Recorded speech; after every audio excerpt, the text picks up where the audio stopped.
नमस्कार, प्रखर राजपूत को देख रहे हैं आप और आज तारीख है 2 सितंबर साल 2025 और इजराइल, फिलिस्तीन, लेबनान सहित पूरी दुनिया की खबरों के साथ एक बार फिर से आपके सामने हाजिर हुआ हूं। इस वीडियो में हम आपको बताएंगे कि भारत ने अफगानिस्तान की कितनी बड़ी मदद की है और इस मदद को देखने के बाद पूरी दुनिया की आंखें फटी फटी रह गई और साथ ही इस समय इजराइल में क्या हड़कंप मचा हुआ है और साथ ही जो अपोजिशन है इजराइल की सरकार का, उसने कितना बड़ा आरोप नेतन्याहू के ऊपर लगा दिया है कि इस आरोप को जब आप जानेंगे तो जानने के बाद आज आप हैरान हो जाएंगे। और साथ ही आज यमन की तरफ से मिसाइलों का जखीरा छोड़ा गया है, कितने नुकसान हुए हैं, क्या पूरी कहानी इसके बारे में आपको पता चलेगा। और साथ ही अमेरिका की क्या हाल है, अमेरिका कहां कहां जलील हो रहा, जब ये बात आप जानेंगे तो जानने के बाद आप हैरान हो जाएंगे। वहीं आज अल-कुद्स ब्रिगेड ने भी इजराइल को बड़ा नुकसान पहुंचाया है, क्या बड़ी खबर है इसके बारे में भी आपको पता चलेगा। इस वजह से वीडियो को लास्ट तक जरूर देखिएगा।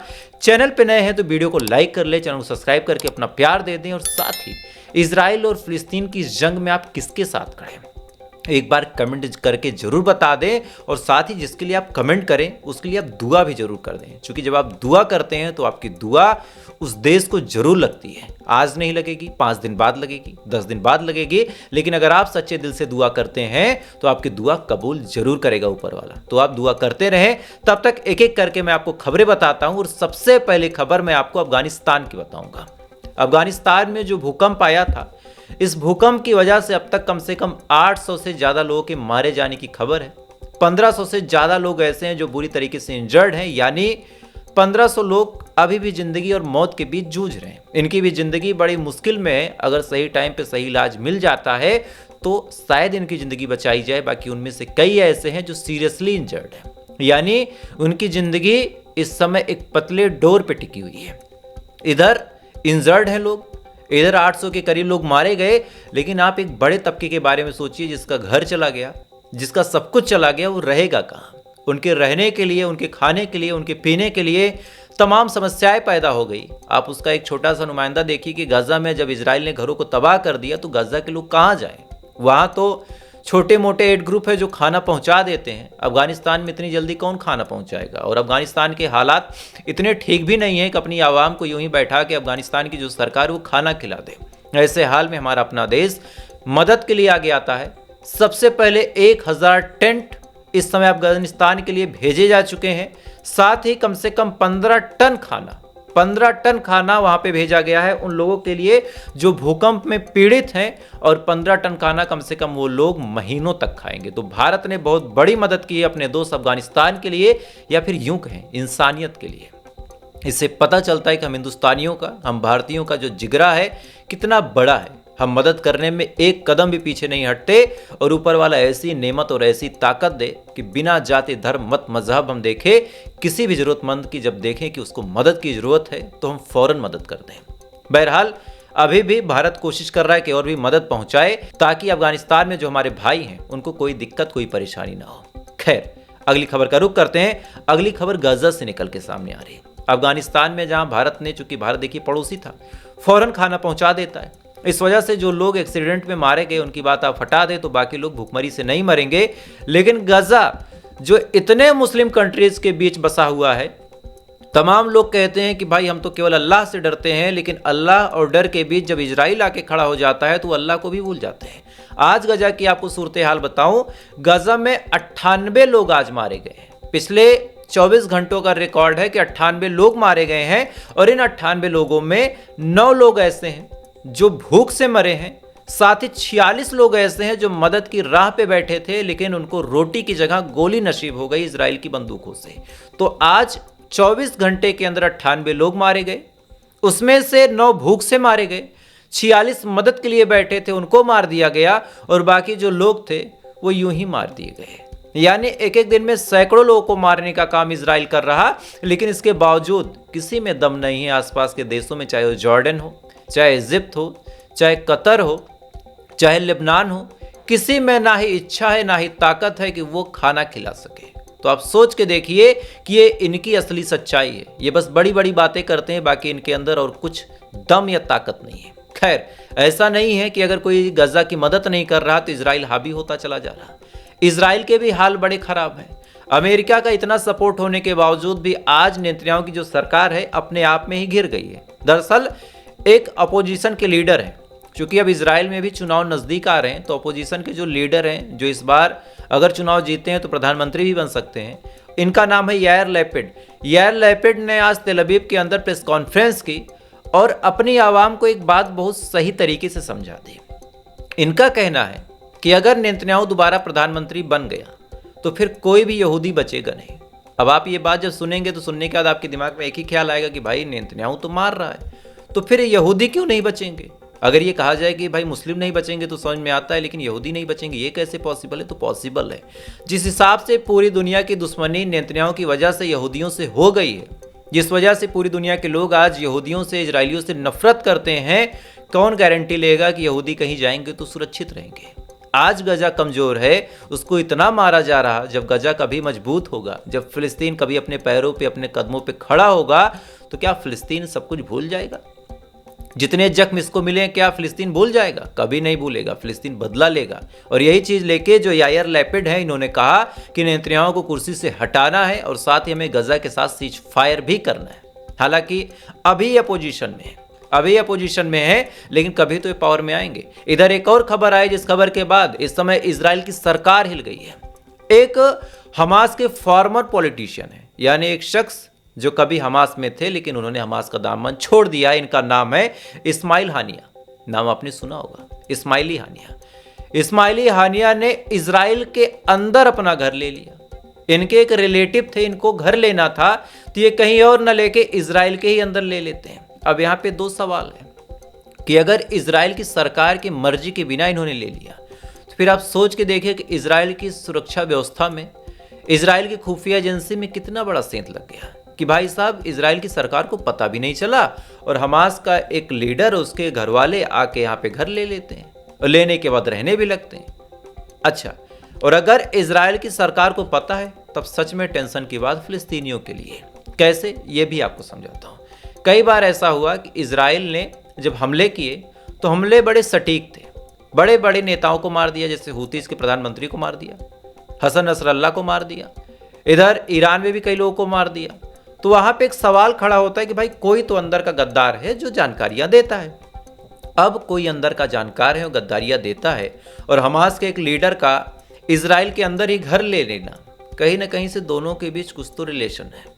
या तो इजराइल की मर्जी के बिना हुआ है, तब तो हमास का ये सक्सेसफुल मामला है, और अगर इजराइल की मर्जी के साथ हुआ है, इजराइल ने जानबूझ के यहाँ पे घर दिलवाया है, तो आप मान के चलिए कि हमास में भी इजराइल की घुसपैठ हो चुकी है। हमास को भी अंदर ही अंदर खोखला करने का काम इजराइल कर रहा। आप चाहे जिस एंगल से समझें, अगर आप जियोपॉलिटिक्स समझते हैं तो फिर जियोपॉलिटिक्स में कोई किसी का परमानेंट दोस्त नहीं होता, कोई भी किसी का परमानेंट साथी नहीं होता। इंटरेस्ट के हिसाब से दोस्त और साथी बनाए जाते हैं, इस बात को याद रखिएगा। खैर, आज एक और बड़ा मामला हुआ। आज क्या हुआ कि अल-कुद्स ब्रिगेड ने इनका ड्रोन ही पकड़ लिया। ये ड्रोन से हमला कर रहे थे। हमला करने के दौरान एक ऐसा ड्रोन था जो एंटी गैदरिंग है, यानी अगर ज़्यादा भीड़ हो तो ऐसी भीड़ वाली जगहों पे ये जाता है, वहाँ पे गिरता है, फटता है और लोगों को नुकसान पहुँचाता है। ये ड्रोन कई करोड़ रुपए का था। इससे मोर्टार गिराने का काम इजराइल करता था, लेकिन जैसे ही आज इस ड्रोन को उड़ाया गया, फौरन इसको अल-कुद्स ब्रिगेड ने पकड़ लिया। यानी आज इजराइल के एक ड्रोन के तौर पे करोड़ों का नुकसान हुआ। और सबसे ताजुब की बात यह है कि जब इस ड्रोन को खोला जाएगा तो रिवर्स मैकेनिज्म के हिसाब से ऐसे कई सारे ड्रोन अल-कुद्स वाले बना लेंगे, और अल-कुद्स वाले ना भी बना पाए तो ये टेक्नोलॉजी ट्रांसफर कर देंगे ईरान को, और ईरान अच्छे खासे रिसर्च करके इससे भी अच्छा और एडवांस हथियार बना लेगा। तो ये चिंता की बात है। अच्छा, इतनी तमाम चिंता ये कर ही रहे थे, इसी दौरान रिपोर्ट निकल के सामने आ रही है कि यमन की तरफ से बड़ा हमला हुआ है। यमन की तरफ से हमला इतना इंटेंस है कि सायरन बजे हैं। अलग अलग जगहों पे दावा किया जा रहा है कि जो मिसाइलें हैं वो कई तादाद में आई हैं। शुरुआत में 1-2, लेकिन इस बार लगभग 10-12 मिसाइलें आई हैं। हालांकि इजराइल का दावा है कि हमने उन मिसाइलों को इंटरसेप्ट कर लिया, लेकिन हम सभी जानते हैं कि इजराइल चाहे जितने दावे कर दे, यमन की मिसाइलों को इंटरसेप्ट करना इजराइल के बस की बात नहीं है। यमन की मिसाइलें इतनी कैपेबल होती हैं कि उनको इंटरसेप्ट करना इतना आसान नहीं है। बहरहाल, यमन इस समय इजराइल के लिए बड़ा खतरा है। बड़ा खतरा इस वजह से भी है कि यमन की जो मिसाइलें हैं उसमें अमेरिका की भी टेक्नोलॉजी लग जाती है कभी कभार। कैसे सिस्टम से आती है वो आपको बाद में समझाऊंगा कभी। इधर ईरान की भी टेक्नोलॉजी है और रशिया के भी हथियार वहाँ पहुँच जाते हैं। तो यमन एक स्ट्रेटेजिक लोकेशन पे है, इस वजह से उसके जो हथियार है, उनका जो काट है, इजराइल के पास नहीं है। खैर, अब क्या होता है ये तो आने वाला वक्त बताएगा। तब तक आपको अगली खबर बताते हैं, और अगली खबर फिर तेल अवीव से आ रही है। दोस्तों, नेतन्याहू के खिलाफ इस कदर प्रोटेस्ट हो रहा है कि आज इजराइल के स्कूल में जितने टीचर पढ़ाते थे, ये तमाम टीचर अपना स्कूल छोड़ के पहुंच जाते हैं शिक्षा मंत्रालय के सामने और गाजा के साथ जंगबंदी का ऐलान करते हैं। ये तमाम टीचर्स, सोचिए, सारा काम छोड़ के पहुंच जाते हैं शिक्षा मंत्रालय और कहते हैं कि हम ऐसे देश में नहीं पढ़ाएंगे जहां जेनोसाइड होता हो। सरकारी टीचर थे, बहुत सारे पैसे मिलते थे, लेकिन उन पैसों के ऊपर इन्होंने इंसानियत रखी। ये खड़े हो गए। खड़े होने के बाद इन्होंने कहा कि हम नहीं पढ़ाएंगे, सरकार जल्द से जल्द सीज फायर करे, जल्द से जल्द गजा के साथ जंग रोके। खैर, गजा की मुसीबतें भी कुछ कम नहीं हो रही। ऐसा क्यों कह रहा हूं वो भी आप जान ले। आपको याद होगा, एक महिला थी ग्रेटा थनबर्ग। एक बार इन्होंने खाना लाने की कोशिश की थी तो इजराइल ने इनको गिरफ्तार किया था, इनको वापस भेज दिया गया था। दोबारा फिर ग्रेटा थनबर्ग खाना लाने की कोशिश कर रही है। इस बार जैसे ये बेचारी समुद्र में पहुंची, हवाएं इतनी तेज थी, इस हिसाब से मौसम खराब हुआ कि ग्रेटा थनबर्ग अब चाह कर भी नहीं आ सकती। इतनी अपोजिट लहरें हैं कि नॉर्मल शिप, क्योंकि भाई बहुत पैसा तो है नहीं ग्रेटा थनबर्ग के पास, एक छोटी मोटी बोट लेके निकली हैं, लेकिन मौसम इतना खराब है समुद्र में कि इनको एक जगह पे स्टे होना पड़ रहा है। और अगर ज़्यादा दिन तक ये स्टे हो जाएंगी तो जो खाना है वही खराब हो जाएगा। तो मदद आने की कोशिश तो हो रही है, लेकिन बस वही है कि ऊपर वाला न जाने कितनी परीक्षाएं ले रहा गाजा वालों की, न जाने कितने इम्तिहान ले रहा कि मदद आने की उम्मीद जगी तो उसको भी मौसम की चपेटों में आना पड़ा। खैर, आप लोग इससे हैरान और दुखी मत होइएगा। एक बात याद रखिएगा कि कहती है गजल, साहे गजल होने से पहले, और पड़ती हैं बहुत मुश्किलें मुसीबत हल होने से पहले। तो जब मुसीबत हल होने वाली हो तो आप ये मान के चलो कि तब ऐसी मुश्किलें आती हैं। खैर, अब आपको कुछ और खबरें दे देता हूं। एक खबर निकल के सामने आ रही है अमेरिका से। अमेरिका के भाई साहब तो पागल हो गए। इन्होंने अब ऐलान कर दिया कि कोई भी ऐसा शख्स जिसके पास फिलिस्तीन का पासपोर्ट हो, उसको अमेरिका का वीज़ा कभी नहीं मिलेगा। पहले ये था कि फिलिस्तीन की अथॉरिटियों का वीज़ा रोका गया, लेकिन अब रिपोर्ट निकल के सामने आ रही कि कोई भी ऐसा शख्स अगर उसके पासपोर्ट पे फिलिस्तीन से कोई भी संबंध पता चलता है तो उसका वीज़ा अमेरिका डिनाई कर देगा। और इसको लेके भी अमेरिका में हड़कंप मचा हुआ है। भाई, कौन कब कहाँ से घूम के आए, अब अगर सबका वीज़ा ही रोकेंगे तो अमेरिका आएगा कौन। भारत से इनकी अलग दुश्मनी है। भारत के बारे में इन्होंने जहर घोलने की कोशिश की और कहा कि भारत ने बातचीत की थी और कहा था कि भाई जंग रोक देंगे, आप हमें थोड़ा ढील दे दो। मैंने बात नहीं की। आज भारत खुद इनसे बात करने को तैयार नहीं। इनका एक बड़ा खास पालतू कुत्ता है, बुरा लगा होगा लेकिन साफ साफ इनका एक खास पालतू कुत्ता है अजरबैजान। अजरबैजान उसी इशारे पे चलता है जिस इशारे पे इजराइल चलता है। अमेरिका ने अभी जल्द ही इनका सीज फायर भी करवा दिया। अजरबैजान को भेजा था एससीओ में, वही जो चाइना में चल रहा है, कि इसको मेंबर बना दिया जाए। हमारा एक आदमी एससीओ में रहेगा तो काम हमारा आसान होगा। लेकिन जैसे ये बात भारत को पता चली, भारत अपोजिशन में खड़ा हो गया। चाइना से, रशिया से साफ तौर पे कहा कि अगर आपको हमसे ताल्लुकात बेहतर चाहिए तो अजरबैजान को परमानेंट मेंबर नहीं बनाना है। अब ये बात जैसे चाइना सुनता है, जैसे बात रशिया सुनता है, फौरन कहता है कि अरे भाड़ में जाए यार, नहीं बनाएंगे। अजरबैजान को वहाँ से मुंह के खा के लौटनी पड़ी। और भारत की दुश्मनी अजरबैजान से इस वजह से भी है कि भाई जब हमारा ऑपरेशन सिंदूर चला था तो अजरबैजान ने पाकिस्तान की मदद की थी, वो भी अमेरिका के कहने पे। तो भाई जब अमेरिका के कहने पे तुम चल रहे हो तो अमेरिका के पास जाओ। इधर रशिया, इंडिया और चाइना में तुम्हारा क्या काम। खैर, आपको एक गजा की और अपडेट देता हूँ। गजा में इस समय हाल बड़े बुरे हैं। इस समय जो फिलिस्तीनी अथॉरिटी बता रही है उनके हिसाब से 2000-3000 ट्रक खड़े हैं बॉर्डर पे। लेकिन पिछले एक हफ्ते में मैं अपडेट देख रहा हूँ कि 534 के करीब ट्रक आए हैं। 534 के करीब ट्रक, यानी बाकी जो 2500 समथिंग ट्रक हैं वो खड़े हैं, उनको आने नहीं दिया जा रहा। यानी इतनी मदद की आवश्यकता गजा के लोगों को है, लेकिन वही है कि ऊंट के मुंह में जीरा वाली हाल। खैर, ये तमाम चीज़ें एक दुखद संकट हैं। अब आपको एक अंदर की जानकारी दे देता हूँ। हालांकि ये मेरे लिस्ट में नहीं था आज खबरों के, लेकिन ये जानकारी देना जरूरी है। मेरे बहुत सारे भाई इस उलझन में पड़े हैं कि ये जो टैरिफ लगा है भारत पे, ये मोदी की वजह से लगा है, ये बीजेपी की वजह से लगा है। हालांकि मैं राजनीतिक बातें नहीं करना चाहता, लेकिन आज आपको एक कड़वी सच्चाई बताना चाहता हूँ। चाहे मोदी की वजह से लगे, चाहे राहुल गांधी की वजह से लगे, इस टैरिफ की मार हम आम आवाम को झेलनी पड़ती है। मोदी के खाने की चिंता, राहुल गांधी की खाने की चिंता उनको नहीं करनी, सरकार के पैसे से ही वो खाएंगे।